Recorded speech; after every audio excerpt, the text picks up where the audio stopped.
அவசர வழக்குகளை இரவிலும் விசாரிக்க கோரி உச்சநீதிமன்றத்தில் முறையீடு செய்யப்பட்டிருக்கு. அவசர வழக்குகளை இரவு நேரங்களையும் விசாரிக்கணும் அப்படின்னு கோரிக்கை வைக்கப்பட்டிருக்கு. இது தொடர்பாக உயர்நீதிமன்ற பதிவாளர்கள் பதிலளிக்க உச்சநீதிமன்றம் உத்தரவு பிறப்பித்துள்ளது.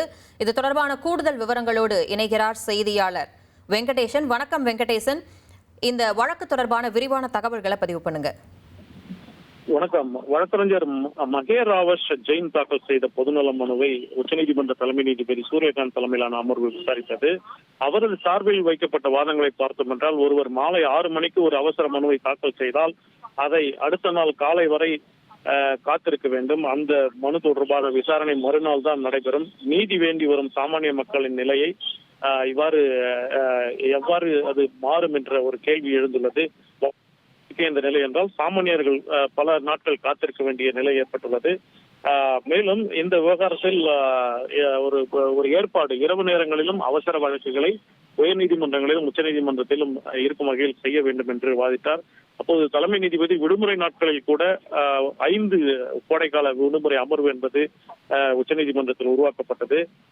இருப்பினும் இந்த விவகாரத்தில் ஒரு நிரந்தரமான தீர்வு வேண்டும் என்பதில் நாங்கள் உறுதியாக இருக்கிறோம்.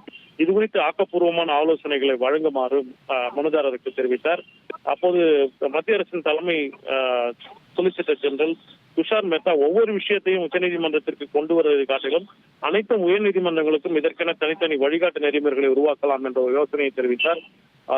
இருதரப்பு வாதங்களையும் பதிவு செய்து கொண்ட உச்சநீதிமன்றம் இந்த விவகாரத்தில் குறிப்பாக இரவு நேரங்களிலும் உயர்நீதிமன்றங்களில் அவசர வழக்குகளை விசாரிக்கும் ஏற்பாடு தொடர்பான மனு தொடர்பாக பதிலளிக்க உயர்நீதிமன்றங்களுக்கு உத்தரவிட்டு விசாரணையை தற்போது உச்சநீதிமன்றம் தள்ளி வைத்துள்ளது. இனி செல்லும் இடமெல்லாம் செய்தி. தந்தி டிவியின் வாட்ஸ்அப் சேனலை ஃபாலோ பண்ணினா செல்ல இருக்கும் இடமெல்லாம் செய்தி. இதோ QR கோட் இப்பவே ஸ்கேன் பண்ணுங்க, ஃபாலோ பண்ணுங்க.